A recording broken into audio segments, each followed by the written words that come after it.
يا حلاوتك يا جمالك خليت لي الحلوين ايه، زهقتي بقى من الفراخ العادية والطرق العادية؟ تعالي النهاردة هنعمل سويت اند صور.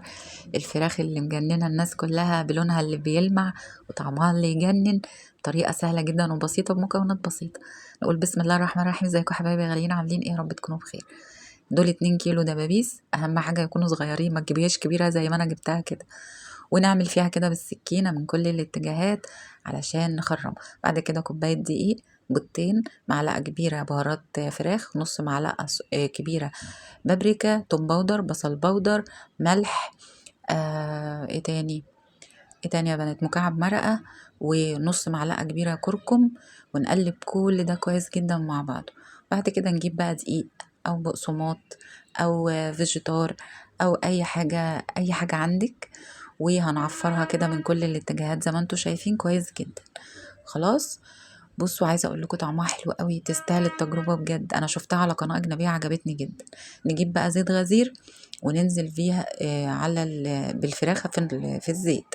بعد كده نغطيها لمدة مثلا 10 دقايق ونقلبها على الناحية التانية، ونسيبها برضو لحد مدة تلت ساعة لغاية ما تاخد اللون الذهبي الخرافي اللي يجنن ده.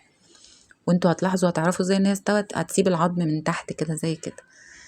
بس هنجيب بقى طاسة على النار، انا حمرت طبعا الكمية كلها، وهنحط معلقة توم صغيرة وشوية زيت صغيرين، وهحط بصلة متقطعة كبير، وفلفل احمر كبير من اللي هو الرومي، وفلفل اخضر من الحامي. عايزة تستبدلي الفلفل الاحمر بفلفل حامي، ماشي.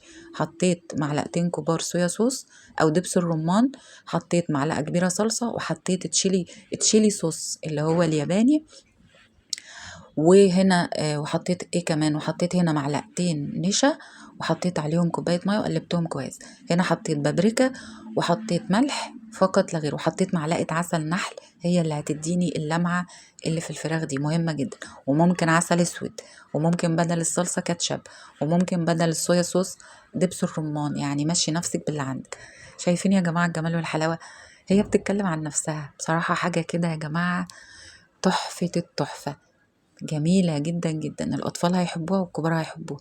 بس طبعا في الوصفة بتاعتنا يفضل يعني يكون بصل أبيض، علشان ما يبقاش غامق كده ويبقاش لونه كده.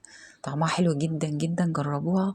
لو وصلتي لحد هنا في الفيديو متنسيش تدعميني بلايك، وتشيروا الفيديو لأصحابكم وحبايبكم بجد. لو زهقتي من كل الطرق العادية بتاعت الفراخ جربوها، طعمها يجنن. يا رب الفيديو يكون عجبكم. لو عجبك الفيديو متنسيش